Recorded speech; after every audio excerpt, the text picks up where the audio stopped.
Um bom dia para todos, feliz sábado. 10 dias de oração, 10 horas de jejum, famílias fiéis até o fim. Estamos no movimento espiritual estratégico. Nesses últimos dias, essa temática, famílias fiéis até o fim, tem impregnado a minha mente, enchido o meu coração.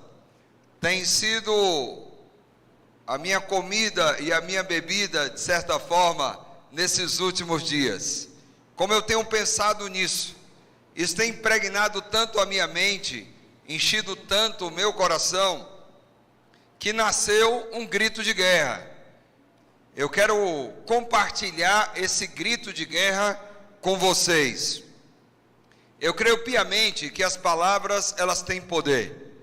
É importantíssimo proferirmos palavras que têm a assinatura, a bênção de Deus, palavras de edificação, palavras de confirmação. Então, eu posso apresentar o grito de guerra aqui para vocês?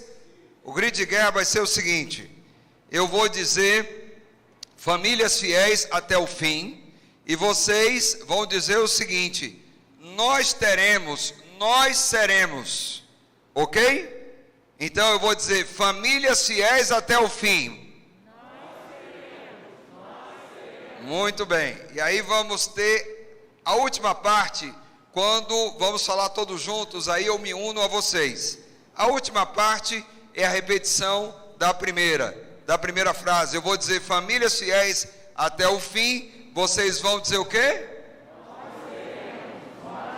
Aí a última parte nós vamos dizer famílias fiéis até o fim, todos juntos. Vamos lá? Famílias fiéis até o fim.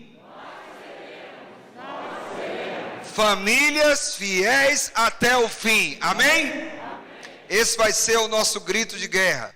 E isso, pela graça de Deus, vai impregnar nossa mente, nosso coração. Será tema diário das nossas orações, dos nossos clamores, porque existe uma coisa que arde no meu coração cada dia. O grande anelo do meu coração é ter minha família no céu, mas não só a minha família.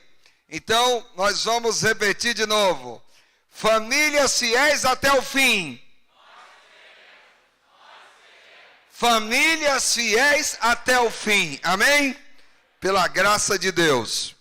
Esse movimento de 10 dias de oração e 10 horas de jejum começou na quinta-feira, dia 18. Nós tivemos um encontro aqui na Igreja Central de Niterói, que foi transmitido. É um encontro que tinha o objetivo de instruir, de inspirar. Nós estivemos dando informações para a liderança da igreja em todo o território da Associação Rio Fluminense. Ontem à noite eu estive pregando, e hoje é o primeiro sábado, o sábado inicial desse movimento espiritual estratégico. E eu penso mais ou menos assim: quantos de vocês já viajaram de avião? Levanta a mão aí. A grande maioria. Quando você entra no avião, você vai viajar, a primeira coisa que você faz é procurar o seu assento. Então você encontrou o assento, você senta ali, coloca o cinto e você vai esperar o quê? As orientações, né? Ok? São dadas as orientações. Depois que você escuta ali as orientações, você agora já se prepara, porque em seguida a aeronave vai levantar voo, ok?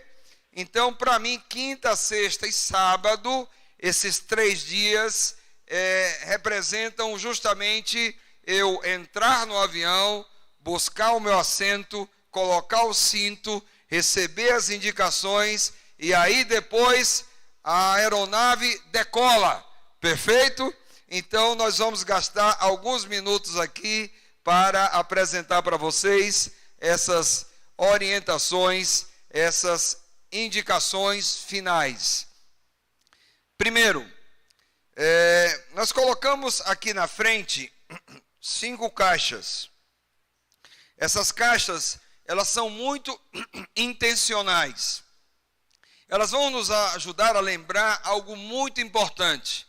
Você e eu, nós somos adoradores. Nós somos criados para a glória de Deus. E só existe uma maneira de viver para a glória de Deus. É vivendo uma vida de adoração. A antropologia diz que todo ser humano nasce com a necessidade inconsciente de adorar. Então, se ele não adorar a Deus, ele vai inventar alguma coisa para adorar, nem que seja ele mesmo. Olha as civilizações antigas, os gregos, os babilônicos, os romanos, até os índios, né? Estão sempre criando Deus de prata, Deus de bronze, para adorar. Os índios, eles adoram tudo que eles não conseguem explicar, o sol, a chuva, o fogo. Nós somos criados para adorar. Nós estaremos vindo essa semana ao templo, e é importante que você lembre, nós queremos que isso seja algo muito forte na mente, no coração, ao sair de casa. Eu estou indo para adorar. Eu vou para o templo na condição de adorador. Deus, no Antigo Testamento, para que seu povo não esquecesse isso, ele estabeleceu uma regra. Deuteronômio 16:16, Deus diz assim: ninguém venha à minha presença de mãos vazias. Mas por quê? Deus estava num momento de crise financeira, e precisava que o povo, né, levasse doações Não, obviamente que não. Deus queria ensinar ao israelita que quando ele saía de sua casa e ia ao templo, ele ia para adorar. E o primeiro princípio da adoração é entrega. Não existe adoração sem entrega. E essa é a parte que nos corresponde, entregar.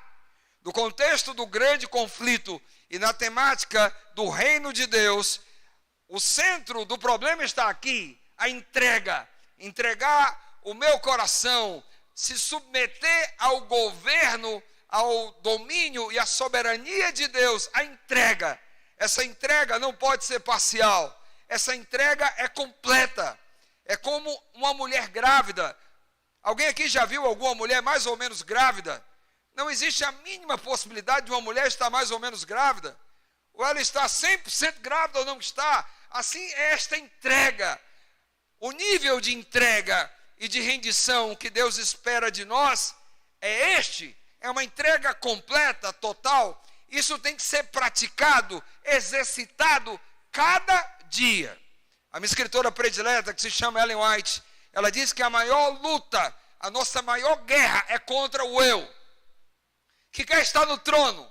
Ele não quer se render, ele não quer se submeter. Essa é a nossa luta constante. Então, o adorador, ele tem que entender que ele precisa entregar. E aqui você vai ter a possibilidade, essa semana, de praticar princípios da adoração de maneira prática. E nós vamos recordar diversos princípios da adoração. Outra coisa importante, a adoração, ela se baseia mais no passado e no presente. Ela se projeta para o futuro, mas a adoração, ela se fundamenta no passado, no reconhecimento do que Deus fez, no reconhecimento de quem Deus é. Davi, ele, em um momento de sua vida, ele diz assim: ó Deus, tudo vem de ti e das tuas mãos eu te dou. Se eu te entrego algo, é porque eu recebi. Por exemplo, o dízimo. O dízimo de zero, quanto é? O dízimo de zero é zero. Quando eu adoro com o dízimo, eu adoro daquilo que eu o quê? Já recebi. A bênção passada. Eu não posso dar o que eu não tenho. Quando eu entrego um dia para Deus, que é o sábado, já entraram na minha conta 6 dias. Eu já recebi 6 dias do Senhor, e agora eu entrego um dia que também recebi dele. O princípio da adoração, ele se baseia, de fato, um dos princípios, no passado, no que Deus fez. É o reconhecimento do que Deus fez. Quando eu perco esse reconhecimento, eu vou entrar numa situação de alienação. Eu vou me alienar de Deus. Eu me separo dele. quando deixo de reconhecer o que Ele fez e o que Ele é. Então, nós vamos trazer o que temos. E nós vamos poder apresentar aqui ao nosso Deus os dízimos, as ofertas. Tem uma caixinha especial para isso. E durante essa semana, a partir de amanhã, nós vamos trabalhar com esses folders. São mensagens fantásticas. Cada dia nós vamos ler um folder. São 7, a partir de domingo. A partir de amanhã à noite. Então nós estaremos lendo um folder e haverá um momento da entrega. Quando, ao finalizar a leitura, nós vamos tomar uma decisão, que é a parte que nos corresponde nesse processo de rendição, nesse processo de salvação, e vamos colocar essa entrega no altar. Então, que será também nessa caixinha. Mas nós temos uma caixa aqui para alimentos, aonde nós vamos compartilhar a bênção. Existem pessoas que vivem um momento difícil financeiro em nosso país, e nós temos o privilégio de ser canal de bênçãos para elas. Ajudar com dinheiro é complexo, mas podemos ajudar com alimento aquele que não tem o que comer, sim ou não? Então, nós vamos ter a oportunidade de trazer em cada culto um quilinho de alimento para colocar aqui na caixa de alimento. Em cada culto. É adorar.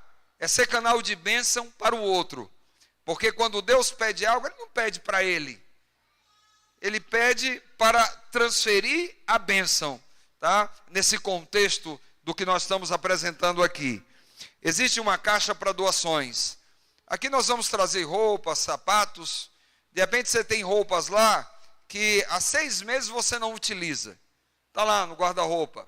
Se você tem uma roupa que há 6 meses você não utiliza, abençoa alguém que talvez vá usar todo dia, que está precisando. Não vai faltar para você. Um dos grandes problemas do ser humano é o egoísmo. O que se contrapõe ao amor, no grande conflito, não é o ódio, é o egoísmo. Esse vírus nos infectou. E o grande trabalho do processo da redenção, da teologia, da adoração, da entrega, é isso também. Nos ajudar a ser curados desse vírus que se chama egoísmo. Mas de repente você pode dizer, pastor, eu não tenho dízimo, oferta para trazer, a coisa está feia, pastor, eu não tenho um quilo de alimento para trazer, a coisa está complicada, está tão complicada, eu não tenho uma roupa, eu não tenho um sapato para doar. Não tem problema, nós temos uma caixinha aqui para agradecimento. Você vai poder cada dia entregar louvor em gratidão a Deus, em reconhecimento pelas bênçãos diárias. Você vai poder trazer agradecimento diante do altar. Mas de repente pode ter um miserável pecador e dizer, pastor, a coisa está tão feia que eu não tenho nem agradecimento. Não tem problema não. Você vai trazer seu pedido. Tem uma caixa aqui para pedido. Você vai poder vir no altar e apresentar, mas ninguém vem de mão vazia.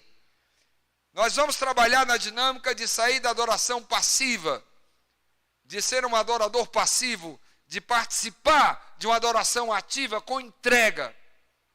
Uma entrega que pelo poder e a graça de Deus virá do nosso coração. Eu tenho repetido aqui, vocês vão me ver repetir diversas vezes, que se nós queremos resultados diferentes, precisamos fazer coisas diferentes.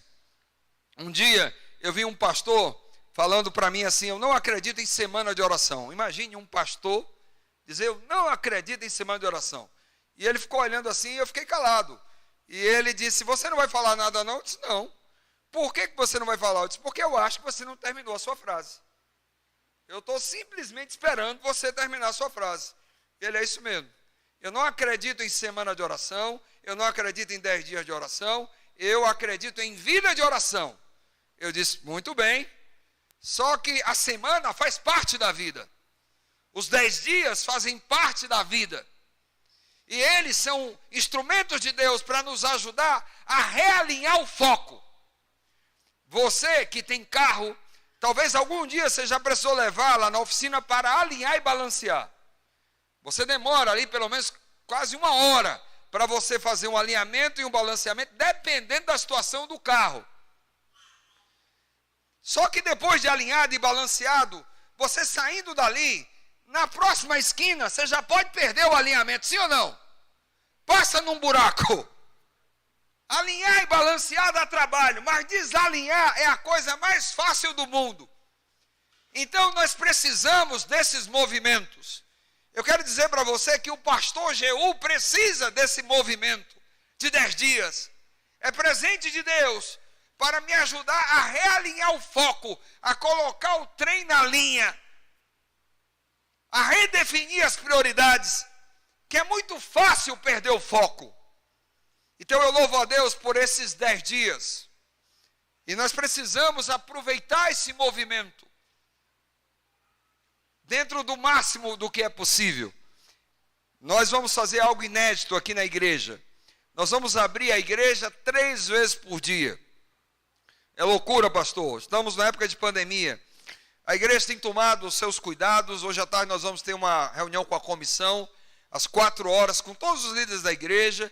Vamos conversar também um pouco sobre a questão dos cuidados que já são tomados. Essa igreja tem cuidado dessa questão com muita responsabilidade. Eu louvo a Deus por isso. Né? Claro, você também vai tomar os seus cuidados. Eu ando na minha bolsinha, eu tenho o meu álcool em gel, né? Ali o recipientezinho. Você vai tomar os seus cuidados, mas nós vamos ter esse movimento. Mas sobretudo a minha maior alegria é que a igreja na Associação Rio Fluminense escolheu esse templo para ser palco de bênção. Daqui nós estamos transmitindo para toda a associação. Nós temos muitas pessoas. Ontem, mais de 1000 pessoas estiveram conectadas. E nós ainda, o avião não alçou voo. Nós estamos apenas ligando as turbinas. Então, vocês poderão participar de casa. É claro, se existe condição e possibilidade de estar aqui no templo, venha de manhã. Amanhã às 6:30 da manhã, nós vamos estar abrindo a igreja. Nós vamos ter um grupo aqui de 10 pastores amanhã de manhã. São os pastores de toda a região central, porque essa região, ela também entrou em convergência, né? Está também voltada para essa igreja, e eles estarão, os membros da região central, que envolve 10 distritos, que é a região que nós estamos, eles estarão participando conosco pela internet, e alguns também de maneira presencial. Então esses pastores que compõem os distritos dessa região vão estar nos acompanhando.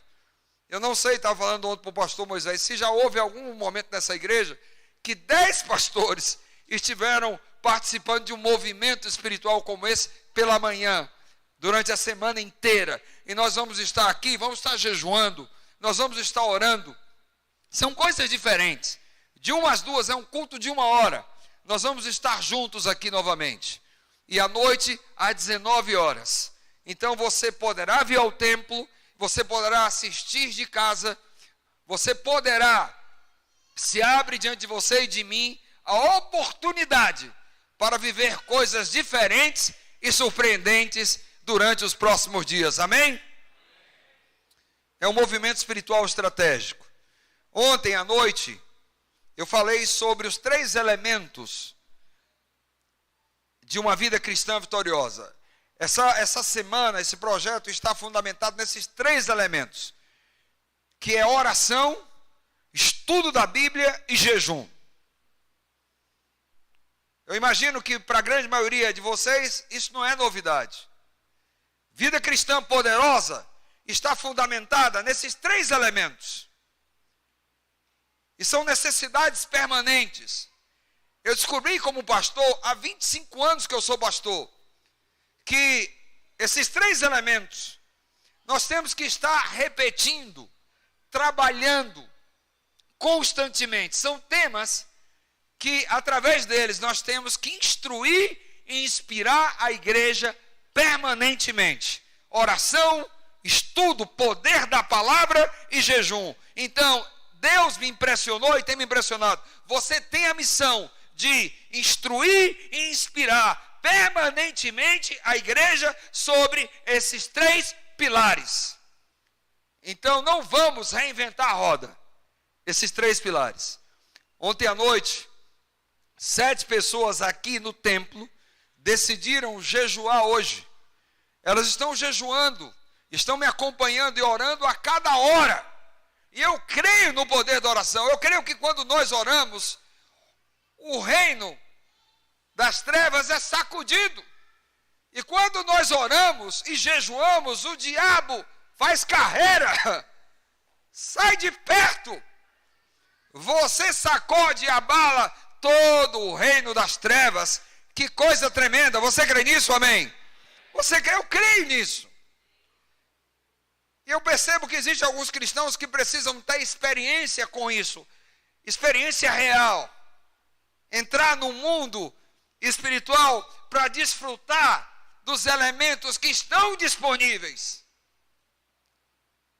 Então nós vamos trabalhar esses elementos. Eu louvo a Deus e agradeço aqueles que estão jejuando. Mas eu vou precisar cada dia, pelo menos 7 pessoas. O jejum ontem eu expliquei, nós preparamos um material, nós vamos entregar na saída, é um manualzinho que explica como jejuar. O jejum pode ser total, parcial, pode ser um jejum de frutas, pode ser uma refeição, pode ser 2, mas você vai se organizar para passar mais tempo com Deus. Tem pessoas que têm costume de jejuar só tomando água, você pode jejuar assim. Eu quero dizer que existem diversas possibilidades e todos, de alguma maneira, podem jejuar. Vocês vão aprender isso quando lerem lá o manualzinho. Então, você vai escolher uma forma. Mas eu preciso, em nome de Jesus, que você participe desse movimento conosco. Então, eu preciso para amanhã, pelo menos 7 pessoas. Tem alguém que se anima? Levanta a mão aí, para amanhã. Já tem uma mão levantada, 2 aqui, 3, desse lado, 4, 5. Espera aí, é porque eu estou mais para cá, então parece que o povo está levantando a mão só desse lado. Deixa eu passar para cá. Eu não estou vendo nenhum pecador desse lado levantar a mão. Ó, 1, 2, 3, 4. Bom, pastor, tira uma foto, anota o CPF, o número da identidade desses pecadores aí, não pode mais mudar de ideia. Muito obrigado, vocês aí que vão apoiar. Muito bom ver o Renan aqui. Tanto tempo, hein, Renan? Orando sempre por você, pela Marluz. Está acompanhado aí. Muito bem-vindos, tá? Bom, eu conheci o Renan numa semana como essa. Foi em uma semana como essa. E você está aqui. Louvado seja Deus. Meus queridos irmãos, então eu agradeço a vocês que vão estar jejuando. Então assim, quais são as minhas expectativas dessa semana? Vocês acham que são pequenas? Que expectativa eu posso fazer? 3 cultos por dia. A igreja toda na América do Sul no movimento de oração. 10 pastores envolvidos nisso. Eu e o pastor Moisés já estamos orando por isso há muito tempo. Eu não tenho nenhuma dúvida que aqui essa igreja será palco de grandes realizações de Deus, amém? Eu não tenho pequena expectativa de Deus. As minhas expectativas são, e Deus tem me surpreendido. Coisas diferentes. Esse movimento, ele não tem um fim em si mesmo, ele nos prepara para algo maior. O ápice vai ser o final. Sexta-feira nós vamos ter uma Santa Ceia aqui na igreja. Uma Santa Ceia muito especial. Como é que vai ser? De fato não vai ser aqui, né? Nós vamos preparar uns kits para que as famílias levem para casa. É um kit muito especial. Tudo preparado com muito amor. Então as famílias que querem participar da Santa Ceia, vocês vão preparar um ambiente em casa. E nós vamos orientar isso durante toda a semana. Nós vamos explicar como é que isso vai ser feito. Eu só preciso que você, que tem aí 2, 3 pessoas na sua casa, que vão participar da Santa Ceia, você dê o nome, Juliana. Cadê a Juliana, o esposo ali, né? Fique em pé aí, por gentileza, você e seu esposo, tá? A equipe de família, tem mais gente aí da equipe de família? Não sei se tem. Bom, vocês vão fazer o seguinte, vocês vão dar o nome para a Juliana lá com o esposo e dizer, ó, são 3 pessoas na minha casa que vão participar. Então, sexta-feira você vai vir para a igreja, nós vamos consagrar os kits, vai ser um momento muito bonito de consagração. Vamos orientar como você vai fazer essa Santa Ceia em casa e você vai para casa. O culto sexta vai ser objetivo, vai ser curto. e você vai para casa para fazer em casa. Só que nós vamos orar por a Santa Ceia a semana toda, para que lá na sua casa o céu possa baixar na terra e lá você veja a glória de Deus. O meu sonho, o nosso sonho, essa Santa Ceia nós não estamos fazendo pela primeira vez dessa forma, já fizemos outras vezes, e eu percebi que em algumas casas aconteceu um Pentecostes. Houve perdão, houve restauração. Então a Santa Ceia. Agora, você é solteiro, viúvo, divorciado, sozinho.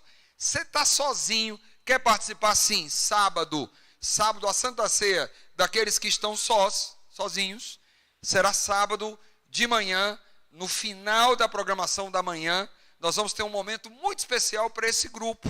Então, esse grupo também poderá dar o nome lá para a Juliana, tá? E colocar lá, ó, meu nome e tal, porque nós vamos preparar para sábado de manhã, para esse grupo que está sozinho e também quer participar. Tudo claro? Ok. Nós vamos estar orando por isso e dando orientações durante toda a semana. O programa de sábado, nós vamos ter um programa de 7 horas. A igreja hoje, na América do Sul, está tendo um movimento, a proposta, 10 horas. 10 horas, seria hoje. Nós analisamos e chegamos à conclusão que seria melhor fazer no final, não 10 horas. Pelo contexto que estamos, será um movimento de 7 horas. Sábado começa às 9 da manhã e termina ali às 4 da tarde. Nós vamos estar aqui, a igreja vai preparar, né, um lanchezinho especial. Não é isso, pastor Moisés? É isso mesmo? Com todo cuidado, tudo direitinho. De manhã também vai ter café da manhã? É mesmo, pastor? Rapaz, a igreja está muito generosa, né? Claro, a igreja sabe como fazer. Na quarta-feira aqui eu cheguei, eu vi umas frutinhas ali na entrada, né? Todas, né, cobertas ali com plástico, tudo bem direitinho. Então nós vamos ter uns kits, é o kit café da manhã, é isso, pastor? Vai ter kit café da manhã aqui todo dia? Então nós vamos terminar o culto, domingo é de 6h30 a 7h30, e de segunda a sexta-feira é de 5h30 a 6h30 da manhã. A partir de segunda vai ser mais cedo, por quê? Porque tem pessoas, as escolas, algumas já começam, né, a voltar no regime presencial. Alguns vêm e daqui comem e já vão para o trabalho. Então, de 5h30 a 6h30 é um culto de 1 hora. E já fizemos isso aqui algumas vezes. E vai ser uma bênção para todos nós. Amém? Pastor, esqueci alguma coisa? Acabou o momento de utilidade pública. Vamos para a palavra de Deus. Abra a Bíblia no livro de Daniel.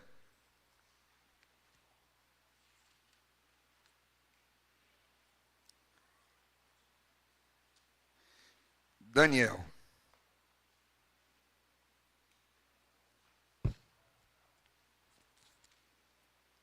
Deixa a Bíblia aberta aí. Nesse movimento espiritual estratégico, eu aprendi, ao longo dos anos, que agrada a Deus quando nós nos colocamos em espírito de unanimidade para orar por motivos em comum. Então, eu escolhi 5 motivos pelos quais nós vamos orar durante toda a semana. Toda vez que o pastor Gil pegar o microfone aqui, ele vai orar antes de ler a palavra por esses 5 motivos. O primeiro motivo é reavivamento em nossas famílias. As famílias precisam de um reavivamento, sim ou não? Um grande reavivamento nas famílias da nossa igreja.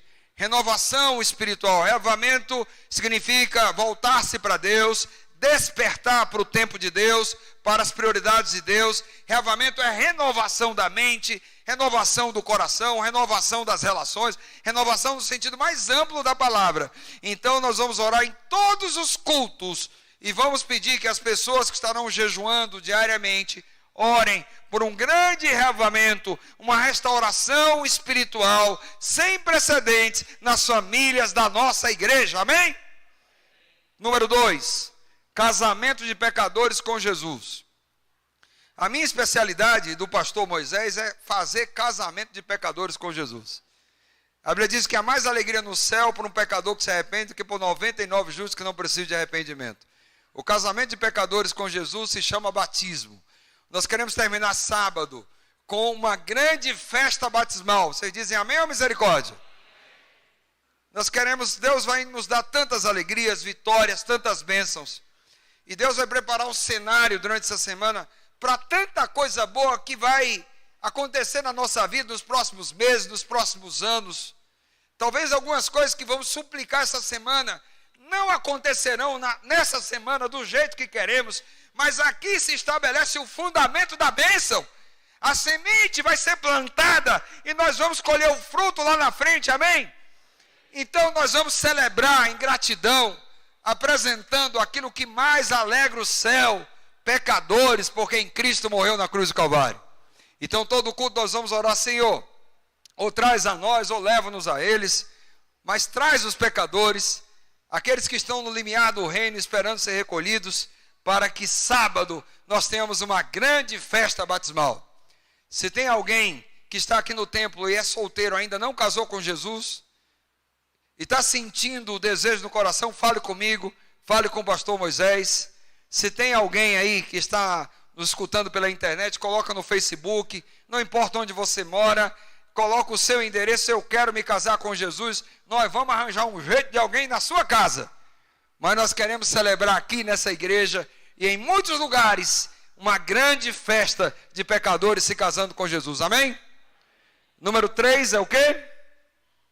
Projeto Icaraí. Há 2 anos eu cheguei aqui na igreja, aqui em Niterói, fui chamado para trabalhar aqui na Associação Rio Fluminense. Viemos morar aqui em Icaraí, e ali no meu quartinho de oração, orando, aqueles prédios, um monte de apartamento que a gente mora no Icaraí, um monte de prédio, e aí uma angústia no coração. Um lugar desse, um bairro, 100 mil habitantes, não tem igreja. Como é possível um negócio desse? Ó Senhor, há 2 anos atrás, 2019, eu fiz os 10 dias de oração e eu fiz um desafio. Oremos, igreja. Querida Igreja Central, vamos orar por uma igreja em Icaraí. Então, eu quero dizer que ali houve a fecundação. A igreja foi fecundada. E aí começou o processo gestacional. E eu quero dizer, em nome de Jesus, o filho está para nascer, amém? E a mãe é essa aqui, ó, a igreja. A igreja central é a mãe. Não podia ser diferente. Nós queremos no mês de março realizar o primeiro culto presencial da igreja de Icaraí. Amém? E eu quero que você ore por isso essa semana. Nós vamos orar em todos os cultos. É mais um templo nessa cidade. Para mim é angustiante. Nós estávamos numa cidade de 500 mil habitantes e tão poucas igrejas adventistas aqui. Quando eu penso no que essa igreja fez pela minha vida, um menininho lá do Ceará, cabecinha, que nasceu num bairro pobre, meu melhor amigo de rua se tornou traficante de drogas. Se essa igreja não chega na minha vida, onde é que estaria eu? Então precisamos plantar mais igrejas aqui.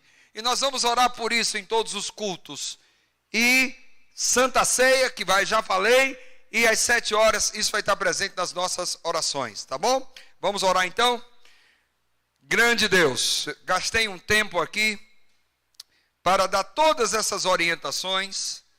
Estamos desde quinta-feira nesse processo de introdução desse projeto. Entramos no avião, já encontramos assento, já colocamos o cinto, já escolhemos, eu vou fazer essa viagem. Recebemos as orientações e agora é hora da aeronave levantar voo. Estamos aqui pela tua graça, é pela tua misericórdia. Não merecemos nada.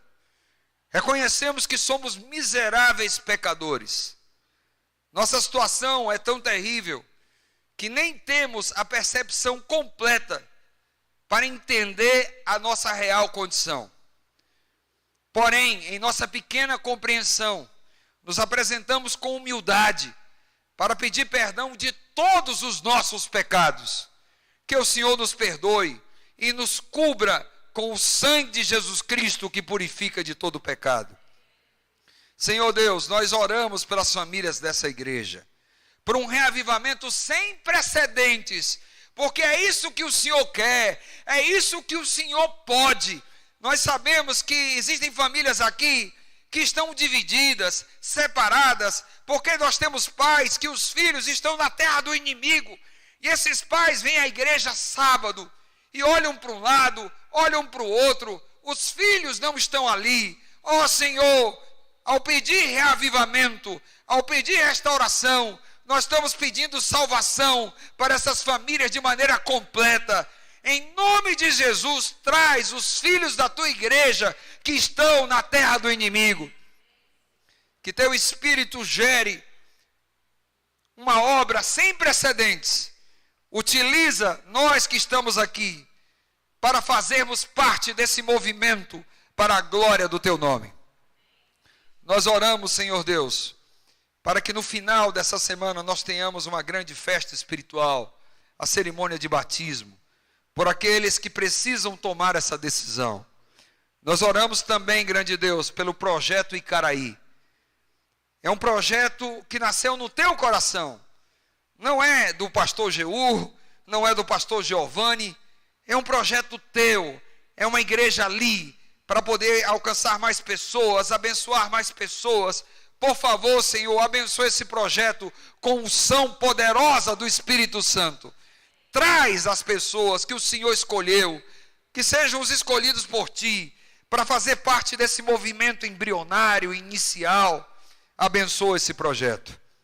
Nós oramos pela Santa Ceia na sexta-noite, que o Senhor nos prepare o nosso coração. Nós oramos também, Senhor Deus, pelo último dia, a finalização desse movimento, às 7 horas na igreja, e que ao terminarmos sábado, esse movimento, possamos dizer, eu vi a glória de Deus. Nós abrimos a tua palavra, e agora queremos ouvir a tua voz, que fale Deus, escale o homem, é o nosso pedido em nome de Jesus, amém. Esse é o tema, famílias fiéis até o fim. Eu disse para vocês que esse tema, ele tem impregnado a minha mente e enchido o meu coração. Motivo das minhas reflexões nesses últimos dias. Qual o conceito que você tem desse título? O que vem à tua mente? Qual a abrangência da tua compreensão?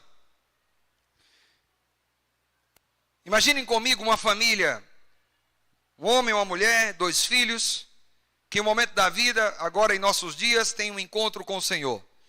Eles saem da vereda do pecado e eles começam a andar na vereda da fidelidade. Eles se rendem a Deus.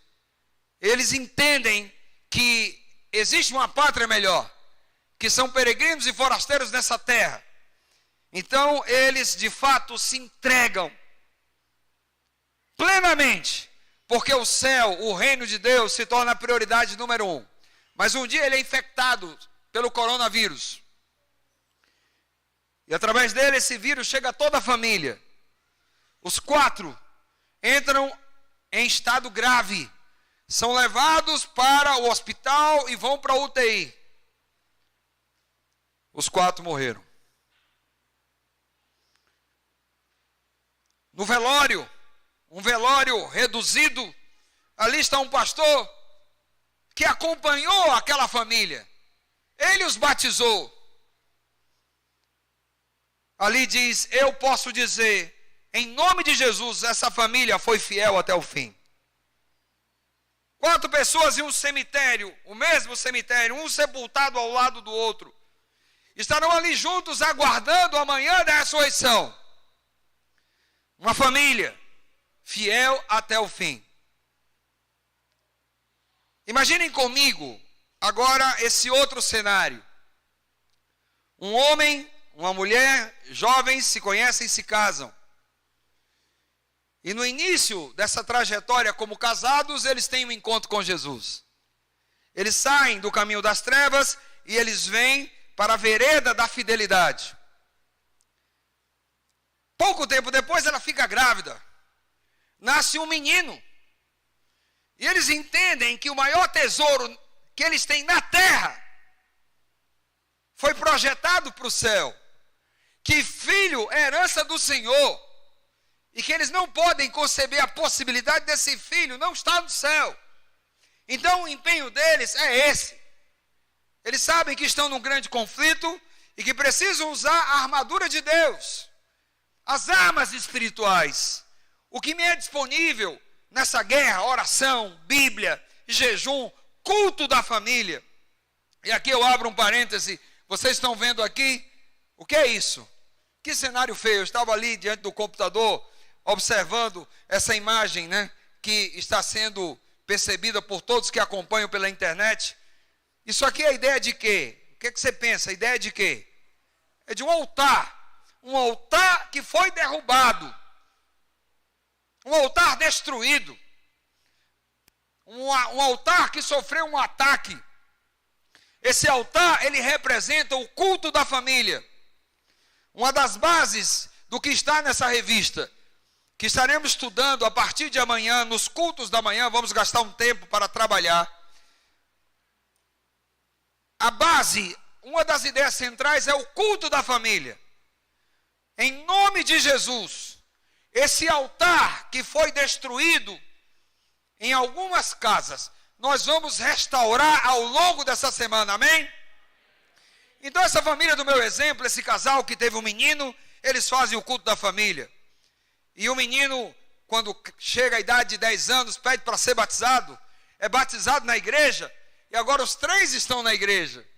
E aí o menino vai crescendo, apesar das dificuldades, o menino chega aos 16 anos, e ele está na igreja, ele acompanha os pais. Um dia o pai e a mãe, eles vão fazer uma viagem de carro, os dois, e aí uma fatalidade, um acidente do carro, os dois morreram. Você pode imaginar isso? O menino com 16 anos, talvez em um dos momentos mais críticos, em um dos momentos mais complicados, a adolescência, 16 anos, ele fica sozinho. Os pais foram ceifados abruptamente. Esses pais, eles morreram no Senhor. Temos essa certeza. Mas a questão é, e esse menino? E esse adolescente de 16 anos? Ele será fiel até o fim? Você entende o que eu estou querendo dizer? Você entende aonde eu quero chegar? Porque nesses dias eu pensei muito na minha filha. O céu com a minha esposa vai ser algo extraordinário. Mas imaginem, você que é pai, você que é mãe, o céu sem o seu filho, eu não posso conceber a ideia do céu sem a minha filha. Imagine um adolescente que com 16 anos, ele fica só. Os pais tiveram 16 anos para exercerem uma influência tão poderosa, que na ausência deles, esse menino entenderia que precisaria ser fiel até o fim. Ao pensar nessa temática, na minha mente, vem a responsabilidade de nós impactarmos gerações. Famílias que vivem para a glória de Deus e que cumprem o propósito de Deus. Essas famílias impactam gerações. A fidelidade deles precisa ser sentida e reproduzida nas gerações seguintes.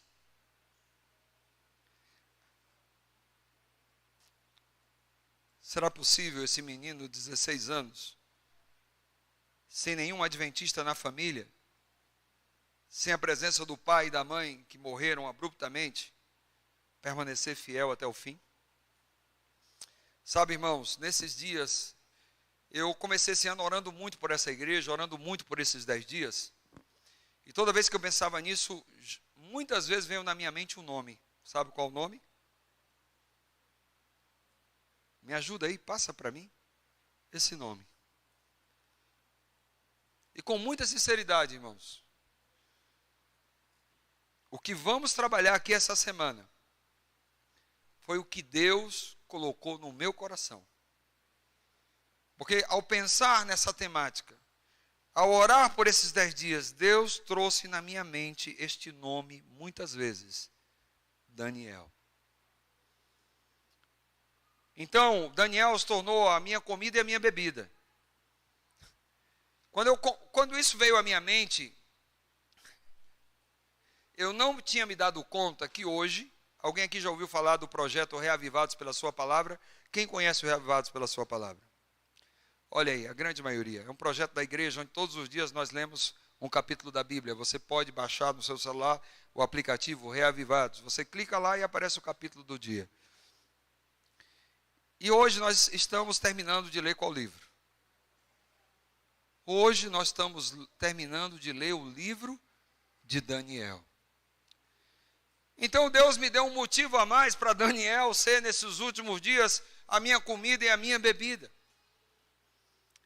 E aí eu vou compartilhar com vocês algumas considerações, porque é um livro fantástico. Daniel é um dos meus personagens prediletos do Antigo Testamento.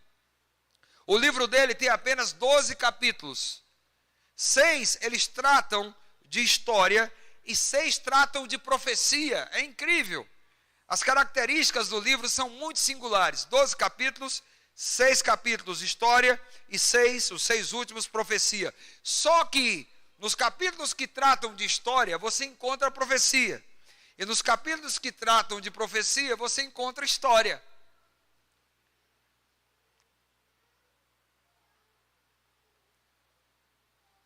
E o interessante é que Daniel, ele foi retirado da sua família quando ele tinha 16 anos. 16 anos de idade, ele foi levado de Jerusalém para a Babilônia. Lá em Babilônia, ele não tinha igreja para poder frequentar o sábado, não havia templo, não havia amigos ali, familiares da igreja, que pudessem acompanhá-lo. Com 16 anos, um adolescente.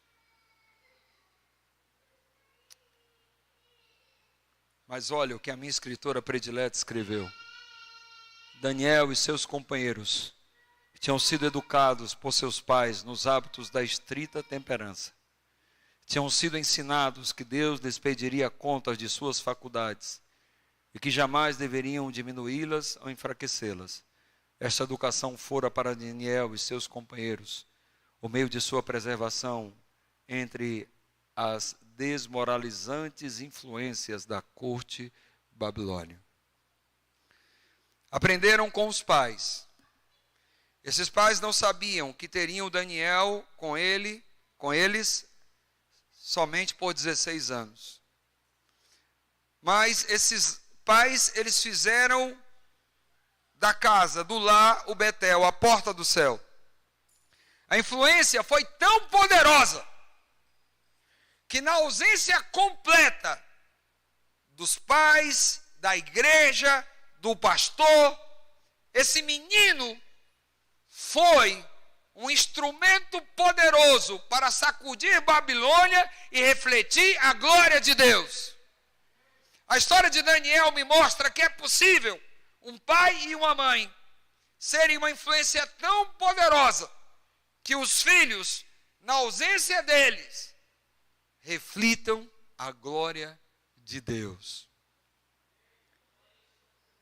Não apenas Daniel, mas também os amigos de Daniel. Não apenas os pais de Daniel, mas os pais dos amigos de Daniel. Princípios do reino no livro de Daniel. É isso que nós vamos trabalhar durante essa semana, diversos princípios. Princípios do reino no livro de Daniel. Primeiro, eu quero explicar o que são princípios. Os princípios bíblicos são verdades bíblicas, né? Que não mudam. Os princípios da Bíblia, eles servem para todas as pessoas, em todos os lugares, em todas as épocas. Então, princípio bíblico é uma verdade que não muda. Serve para todas as pessoas, em todos os lugares, e em todas as épocas. E reino? Quando nós vamos falar de reino aqui, ao longo da semana, nós vamos falar sobre o reino de Deus. E o reino de Deus, quando a Bíblia fala do reino de Deus, ela quer dizer o quê? De maneira muito simples e prática, todas as vezes que a Bíblia faz referência ao reino de Deus, ela está fazendo referência sobre o domínio de Deus no universo, o governo universal de Deus. Então, o reino de Deus é o domínio universal de Deus. E nós vamos ver princípios do reino no livro de Daniel. Uma das razões porque esse livro é tão importante para nós, porque nós encontramos nele princípios do reino que não vemos com tanta clareza em outros textos da Bíblia. E o reino de Deus é uma temática tão importante na Bíblia, que todos os outros temas, de maneira direta ou indireta, têm uma relação com o tema do reino de Deus. Grande conflito e reino de Deus envolvem todas as temáticas da Bíblia. Vamos ler capítulo 1, versículo 1 a 3. Daniel, capítulo 1.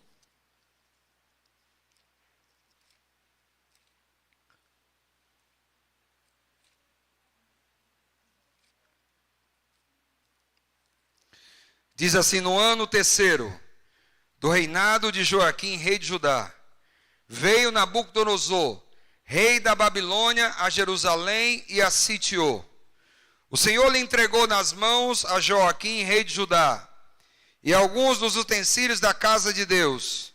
E estes levou-os para a terra de Siná, para a casa do seu Deus, e os pôs na casa do tesouro do seu Deus. Disse o rei a Aspenaz, chefe dos seus eunucos, que trouxesse alguns dos filhos de Israel, tanto da linhagem real como dos nobres. E assim que começa o livro de Daniel.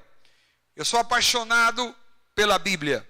Todas as vezes que eu estou lendo a Bíblia, começo a ler algum livro, eu tomo uma decisão, a de entrar mentalmente no cenário, a de fazer parte, tomando como a posição de um dos personagens. Eu entro na história. E quando eu começo a ler alguns livros da Bíblia, o meu coração palpita e começa a vibrar com amém, amém, amém. Só que, por incrível que pareça, existem alguns livros da Bíblia que quando eu começo a ler, o meu coração não diz amém, o meu coração diz misericórdia. Eu pergunto, acontece isso com você? Quando você começa a ler o livro de Daniel, você diz amém ou misericórdia? Você ouviu a minha pergunta? Você prestou atenção aqui, o início do livro? Quando você começa a ler o livro de Daniel, o seu coração diz amém ou misericórdia? Um livro que eu gosto muito é o livro de Jó. Quando eu começo a ler o livro de Jó, eu digo amém. O meu coração vibra, porque lá é uma biografia que começa ali dizendo que ele era íntegro, reto, temente a Deus e se desviava do mal. Era um homem rico, fala de sua riqueza espiritual, fala de sua riqueza familiar, tinha uma linda família e sua riqueza material. Então era um homem que possuía nessa terra as três principais riquezas. Isso está no início do livro, e eu estou lendo, e aí eu fico pensando, o céu está olhando para esse camarada, e o céu está em festa. A alegria do céu ao descrever um homem como esse. Mas logo depois o meu coração diz misericórdia. No livro de Jó. O servo de Deus é atacado pelo diabo. E a sua vida vira de ponta cabeça. Vocês conhecem a história do livro. Mas no caso de Daniel, como começa o livro? O livro começa falando de Jerusalém sendo sitiada pelos babilônicos. Foi invadida pelos babilônicos. Eles invadiram Jerusalém. Eles venceram o exército israelita. O exército foi humilhado. Eles entraram no templo. Não havia para o povo de Israel nada mais sagrado que o templo, porque o templo era símbolo da presença de Deus. Quando um israelita estava fora de Jerusalém e ele ia orar, ele sempre orava na direção do quê? Do templo, porque o templo era símbolo do trono de Deus, da presença de Deus. Então não existia nada mais sagrado para eles do que o templo. Aí os inimigos do povo de Deus, eles invadem Jerusalém, dominaram o exército, humilharam o exército, entram no templo, pegam os utensílios sagrados e levam para a Babilônia para colocar aos pés do Deus principal que eles adoravam. Mas o pior de tudo, sabe o que é? Flávio Joséfo, um historiador, ele fala sobre os costumes babilônicos. E Flávio Joséfo, ele disse que sempre quando um exército babilônico dominava uma nação, um povo, eles tinham um costume. Eles eram politeístas. Eles adoravam muitos deuses. Então, o que eles faziam? Eles tinham o Deus principal. Os comentaristas dizem, Flávio José fala sobre isso, que os dois deuses principais, Marduk e Bel, mas tudo indica que Bel era o Deus principal. Então, quando os babilônicos, eles conseguiam dominar um povo, o exército saía no meio da cidade, marchando com um grito de guerra. E o grito de guerra era o seguinte, no caso, lá em Israel, foi mais ou menos assim: Bel é mais poderoso que Jeová, Bel é mais poderoso que Jeová, Bel é mais poderoso que Jeová. Vocês podem imaginar isso? Um impacto para um adolescente de 16 anos. Aquele enorme exército marchando pelo centro de Jerusalém, gritando: Bel é mais poderoso que Jeová. O templo saqueado. Aonde estava Jeová? Assim começa o livro de Daniel. Mas é desse início que eu tiro o primeiro princípio. Qual é o primeiro princípio? É o princípio da soberania de Deus. O livro de Daniel, ele vai falar para mim e para você sobre a soberania de Deus. Isso quer dizer que Deus está acima de tudo e acima de todos. O texto, o capítulo 1, versículo 2 fala: o Senhor lhe entregou nas mãos. Por que Babilônia invadiu Jerusalém? Ah, porque seu exército era poderoso. Não!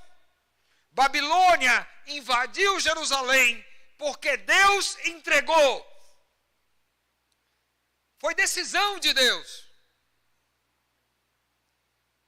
Deus entregou Jerusalém nas mãos do inimigo. Nós vamos estar trabalhando esses princípios ao longo da semana. Deus é soberano o tempo todo. Em todo o tempo Deus é soberano. Ele não perdeu e não perderá jamais a sua soberania. Eu não sei se você já viveu algum momento na vida que você pensou: parece que Deus tirou férias. Parece que o diabo venceu. Essa Deus perdeu. Deus deixou de ser soberano. Eu quero dizer para você que em nenhum segundo Deus deixa de ser soberano. Ele é soberano o tempo todo. Até quando Babilônia invade Jerusalém e humilha os israelitas? Até quando Babilônia entra no templo e leva os utensílios sagrados? Deus continua sendo Deus. Ele continua no controle. Ele é soberano o tempo todo. Em todo tempo, Deus está no controle. Não podemos esquecer isso. E nós vamos ser tentados a esquecer esse princípio muitas vezes. Porque nesse mundo de pecado nós seremos afligidos. Tragédias alcançarão a nossa vida. Como vocês já me ouviram dizer tantas vezes, nós não estamos em um spa e nem num parque de diversões. Nós estamos no planeta Terra e aqui é palco desse grande conflito. Eu pergunto, quando João Batista foi preso e decapitado, Deus continuava sendo soberano? Quando Paulo foi decapitado, Deus continuava sendo soberano? Um dos momentos mais dramáticos para os discípulos foi a sexta-feira à noite, horas depois da crucifixão. Ficaram perdidos e baratinados. O Emanuel, Deus conosco, nu, em uma cruz, foi crucificado. Eles viram Jesus dizer, Eli, Eli, lama sabactani. Eles ouviram Jesus dizer, em tuas mãos entrego o meu espírito. Deus deixou de ser soberano? Nesse grande conflito, haverá momentos que seremos tentados a pensar que Deus perdeu a sua soberania. Mas o livro de Daniel, ele vai me ensinar que não. E nós vamos trabalhar esse princípio ao longo de toda a semana. Porque isso precisa ficar claro na nossa mente o tempo todo. Deus é Deus. Ele está no controle. Amém? Princípio número 2. Os atos soberanos de Deus são sempre para nos abençoar. Amém? Nada está fora de sua soberania. Nada escapa ao seu controle, à sua percepção. E os seus atos soberanos sempre são para nos abençoar. Quando Deus entrega os israelitas nas mãos dos babilônicos, que tragédia! Aonde está Jeová? Deus estava pensando não só na felicidade daquele povo, mas Deus também estava pensando em um povo que Ele amava e queria salvar. Ele queria salvar Babilônia. Ele queria salvar aquele povo. Mas, sobretudo, Ele queria transformar Daniel naquilo que, de fato, Deus transformou. Você sabia que nós vamos encontrar muitos babilônicos dos dias de Daniel lá no céu? Através de Daniel, Babilônia foi abençoada, mas não só Babilônia, o mundo daquela época. Nós somos abençoados com esse livro que chegou até nós. Quando Deus atua em seus atos de soberania, Ele está trabalhando para nos abençoar, até quando aparentes tragédias chegam à nossa vida. Eu sou pastor, como já mencionei, há 25 anos. Trabalhei em diversos lugares. Mas um momento da minha vida, que marcou um antes e um depois. O momento quando eu fui chamado para o Chile. Eu e a minha esposa, nós decidimos no início do ministério, que a nossa vida estaria à disposição de Deus, e que não escolheríamos lugar nesta terra para trabalhar. Iríamos aonde Deus mandar. E um dia chegou um chamado para o Chile. Só que, como vocês sabem, eu sou cearense. E lá no Ceará a gente diz que o urubu voa com a asa só, porque a outra é para se abanar. Lá faz muito calor. E o frio sempre foi meu grande inimigo. Nunca gostei de frio. A minha esposa até às vezes me surpreende porque ela gosta de ar-condicionado ligado, né? Então, eu disse assim, minha filha, você parece que é um cearense com o DNA transtornado, uma cearense com... Ela gosta de frio, eu não gosto de frio. E eu lembro que quando fomos para o Chile, o avião pousou, era 1h da madrugada, eu lembro que era a aeromoça, né, o piloto lá do avião, sejam bem-vindos a Santiago do Chile, a temperatura está amena, fresquinha, 2 graus abaixo de zero. Como é que é o negócio aí? Aquele ano que eu cheguei no Chile, foi o ano mais frio dos últimos 40 anos. Normalmente não se neva em Santiago, naquele ano nevou. Mas muito frio. E o frio, ele afeta o comportamento. No frio, você quer ficar em casa embrulhado, você não quer sair. Semanas, às vezes, que tudo ficava cinzento, a semana toda. Você não viu o sol, e às vezes quando ele aparecia era só de enfeite. O espanhol do chileno é complexo, ele fala muito rápido. Ele tem um dicionário muito específico. Nós estudamos espanhol antes de ir, mas quando eu cheguei lá me dei conta que eu não sabia nada de espanhol. Cheguei lá, eu nem entendi o que eles diziam. Quando o chileno falava rápido, misericórdia. Quando cheguei lá, descobri que chileno não gosta de comer arroz nem feijão. O chileno come batata, gosta muito de batata. Eu não gosto de batata, não gostava de batata. Para mim era a pior coisa. Eu lembro que um dia um chileno me convidou para almoçar, e, irmão, aquele pratão cheio de batata ali. Era batata, era o purê de batata, era batata cozida, era tanta batata. E eles são muito carinhosos, eles são muito sistemáticos, eles preparam, eles já entregam o prato feito. Esse sistema de servir, isso não é comum para a cultura deles. Você chega numa casa, aí está o prato feito, meu irmão. E aí você vai fazer o quê? Me desculpa, eu não gosto de batata. Meu irmão, depois de uns 3 convites, quando eu vi um chileno que se aproximava assim, eu imaginava que ia me convidar, eu me escondia.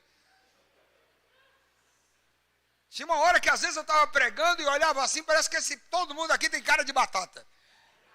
Brincadeira, viu? Que nenhum chileno esteja me escutando agora. Não, brincadeira. Eu quero dizer que aquele ano foi o ano mais difícil do meu ministério. Que em alguns momentos eu fiquei aborrecido com Deus. Eu dizia para Deus, o Senhor me trouxe para esse lugar, um idioma que eu não falo, não domino, um clima que eu detesto, odeio esse frio miserável, a comida deles eu não gosto. Por que o Senhor me trouxe para esse lugar? Qual foi o meu pecado? 3 anos ali. E sabe, logo eu descobri que Deus me levou para o Chile. Não foi por causa do Chile. O Chile não precisava de mim, mas eu precisava do Chile. O Chile se tornou a maior bênção da minha vida. Porque nos momentos de maior conflito, o Espírito Santo falava no meu coração: quem manda? Quem está no governo? Quem decide? Quem é o soberano? Deixa eu conduzir as coisas. Eu descobri que Deus não divide a soberania. Deus não compartilha de sua soberania. A soberania é dele. O controle é dele, o poder é dele. Ele quem manda, ele quem decide, ele quem determina. A última palavra é a dele. Eu tenho um temperamento forte, uma natureza forte. Eu gosto de dizer, eu sou um vulcão tapado pelo Espírito Santo. Tira o Espírito Santo, misericórdia. Eu herdei do meu pai uma natureza difícil. E eu percebi que Deus não é Deus da varinha mágica, que chega e toca e faz assim, piriri, pororó. Não, Deus é um Deus de processo. Deus, ele vai quebrantando, ele vai trabalhando. E vamos falar um pouquinho sobre isso rapidamente no próximo princípio. Mas eu quero dizer que o Chile não precisava de mim. Eu precisava do Chile. Eu entendi que eu precisava aprender a submeter minha natureza nas mãos do Criador. Submeter a minha vida à soberania dele. E isso quis dizer o seguinte: orar mais. Passar mais tempo de joelhos. Se você perguntasse para mim, pastor, antes de ir para o Chile, um momento que você passou 2 horas de joelho, não lembro. Mas lá no Chile isso tornou comum. Principalmente naqueles dias frios, que eu não tinha vontade de sair de casa. Eu trabalhava na União, então era para o país todo. A minha influência, o meu ministério se estendia por todo o país. E era muito trabalho. E tinha dias que eu não queria sair de casa. E eu entrava no quarto e dizia: Senhor, eu não quero sair não. Está tão frio. Nossa casa tinha aparelho de calefação, né, para aquecer, era tudo aquecidinho. A gente tinha uma coberta que colocava sobre o colchão, que esquentava. Você liga na tomada, meu amigo, quando eu deitava naquele negócio, parecia que eu estava no paraíso. E aqueles dias difíceis, Senhor, e às vezes eram 2 horas ali. E quantas vezes entrou um homem no quarto e saiu outro completamente transformado? Eu tenho algumas marquinhas pretas aqui, alguns calinhos aqui, que eu ganhei lá no Chile. O Chile me ensinou o caminho da oração. O Chile me ensinou que na presença de Deus, o que é impossível se torna possível. Todos os dias, eu ainda hoje agradeço a Deus pelo Chile. Às vezes Deus vai colocar você em situações que você não quer. Ele vai permitir que você entre em alguns territórios que você vai se aborrecer. Mas se submeta à soberania do Senhor. Deixe Deus ser Deus na sua vida. O livro de Daniel vai me mostrar isso. Deus estava trabalhando para o bem dele. A soberania de Deus não é imediatista, lembre disso. E esse é o nosso grande problema. Eu demorei mais de um ano lá no Chile para entender que Deus não me levou para o Chile por causa do Chile. Hoje eu entendo a bênção que foi para a minha vida o Chile. A providência de Deus não é imediatista. Daniel chegou com 16 anos em Babilônia. E ao chegar ali ele foi provado grandemente. Chegou na condição de escravo. Mas pouco tempo depois ele se tornou chefe dos governadores de Babilônia. Mas é claro, isso não foi da noite para o dia. Deus levou um escravo para honrá-lo grandemente ali na terra do inimigo. Aprenda a ter paciência. Aprenda a submeter e deixar Deus ser Deus na sua vida. Deixe de competir com Deus. Deixe de querer ter o controle nas suas mãos. Lembre, a soberania de Deus não é o quê? Sabe por quê? Porque Ele está lidando com barro. Eu e você somos pó. Então Ele tem tido muita paciência comigo. Como eu agradeço a Deus pela paciência que Ele tem comigo. O próximo princípio: os súditos do reino poderão até morar em Babilônia, porém não viverão como os babilônios. Que coisa fantástica, hein? Nós vamos falar mais sobre isso ao longo da semana. Estudando o capítulo 1, um dos textos que me impacta é o versículo 8, quando diz: Daniel propôs no coração não se contaminar. Ele levou alguns meses para chegar em Babilônia. A distância era muito grande. Na viagem, ele já entendeu para onde ele estava indo. As músicas daquele povo, os costumes, o que eles comiam. Daniel já entendeu para onde ele estava indo. E ele tomou uma decisão. Ele disse: eu vou para a Babilônia.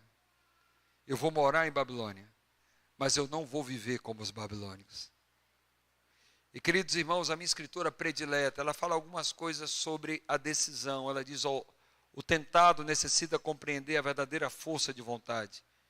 É este o poder que governa a natureza do homem, o poder da decisão de escolha. O diabo é um especialista em tentação, mas tentação não é pecado. Ele não pode obrigar você a pecar. Existe uma coisa que o diabo tem que respeitar, é a sua decisão, a minha escolha, o livre-arbítrio. E aí a minha escritora predileta, ela diz: tudo depende da devida ação de vontade. Os desejos em direção da bondade, da pureza, são em si mesmos justos, mas se aí ficamos, nada aproveitam. Muitos descerão à ruína, enquanto esperam e desejam vencer suas más tendências. Eles não entregam a vontade a Deus, não escolhem o quê? A decisão. Daniel, ele não tinha o poder para executar o que ele escolheu.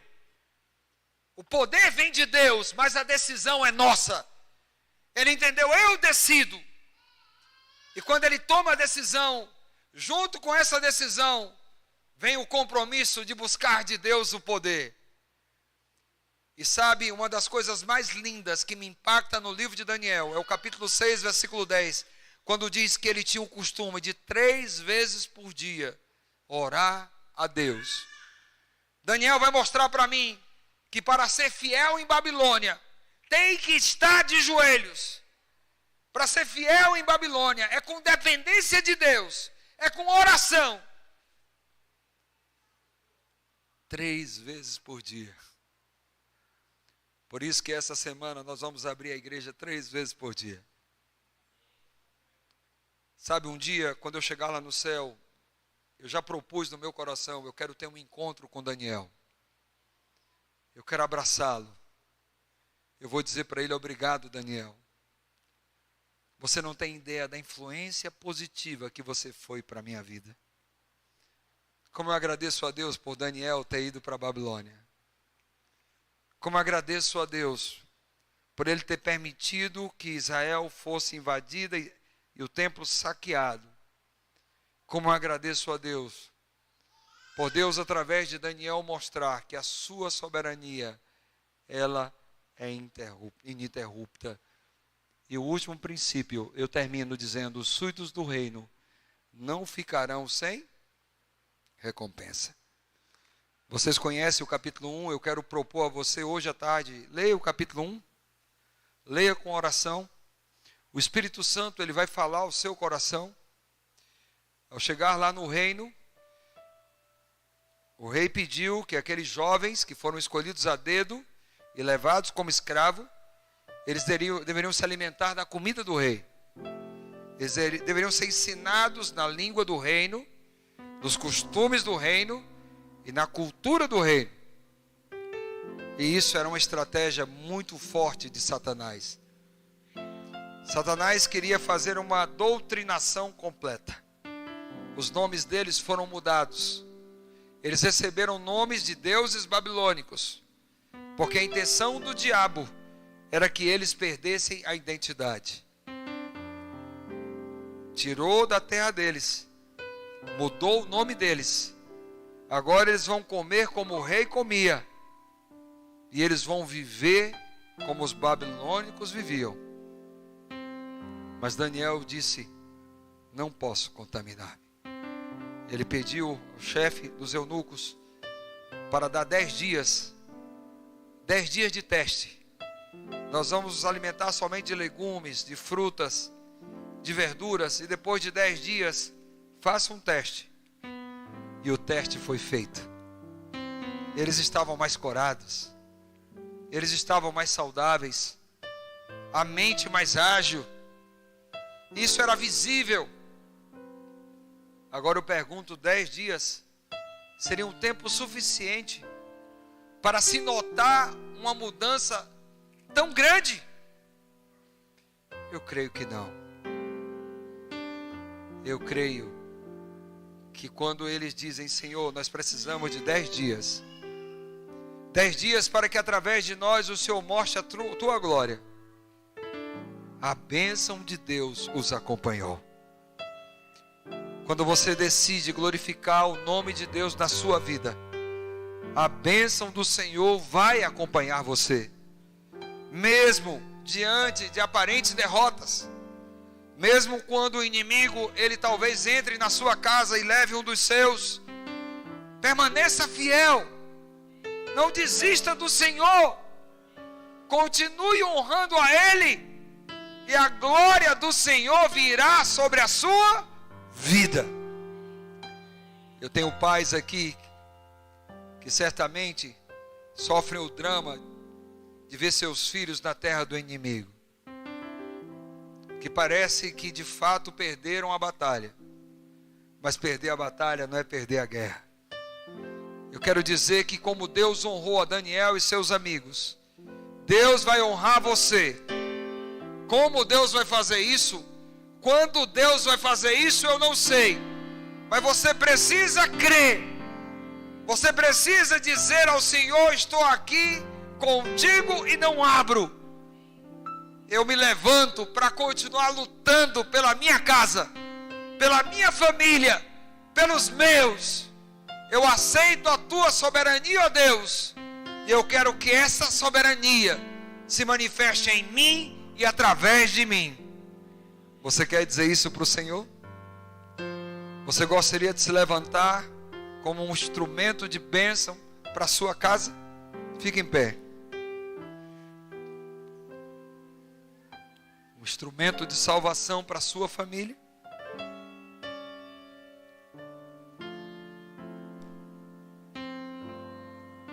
primeiro princípio do reino: Deus é soberano. Deus está no controle. Amém? Ele continua sendo Deus. As aparentes maldições Ele transformará em bênçãos. Eu gosto de dizer que para a vida do servo de Deus não existe maldição.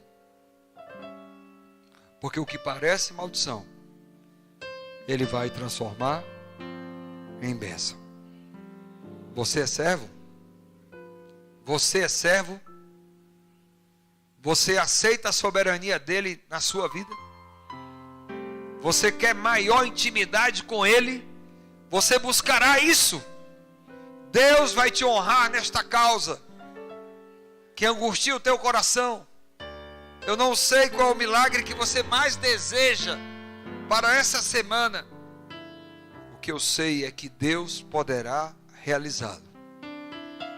Então eu vou dar 1 minuto para você fazer uma oração aí. Diga para Deus sobre que causa você deseja e necessita a maior vitória. Diga para Deus a sua decisão de se submeter à soberania dEle. Em 1 minuto, eu estarei terminando com uma oração.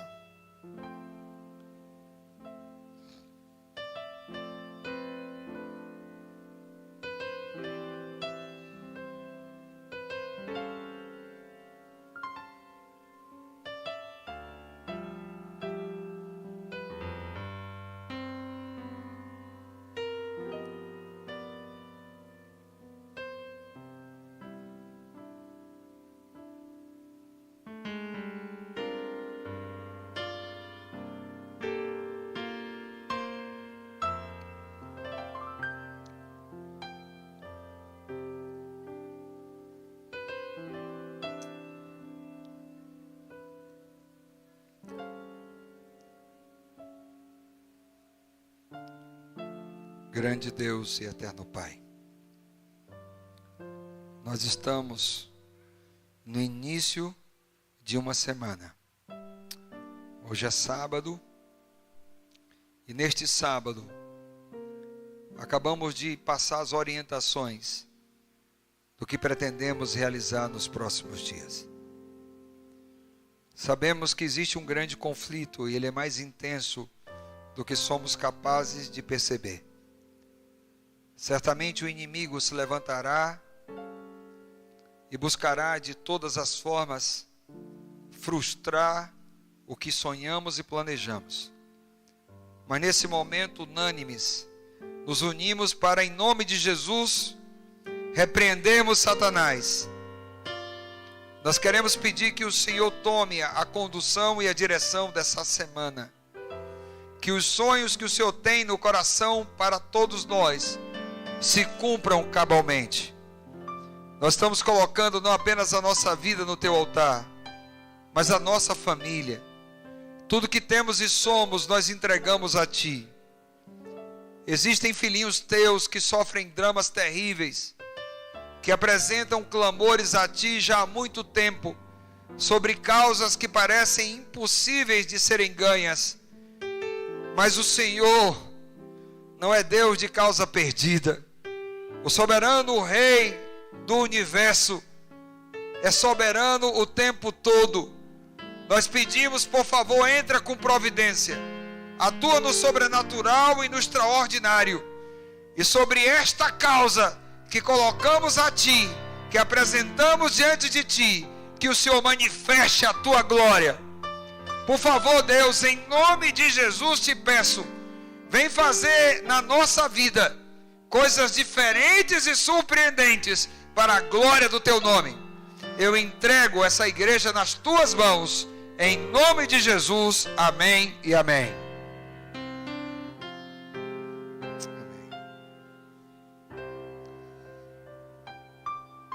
Queremos desejar um restante de sábado abençoado para todos. Amanhã às 6:30 da manhã estaremos aqui. Nós estaremos pela manhã tratando sempre do tema da oração. E trabalharemos também a revista. Nós temos alguns amigos que vão compor a igreja do Icaraí. Eu gostaria que esses amigos, em seguida, após a retirada, a saída dos irmãos, que viessem aqui à frente, aqui à minha extrema direita. Eu quero ter um momento rápido com vocês.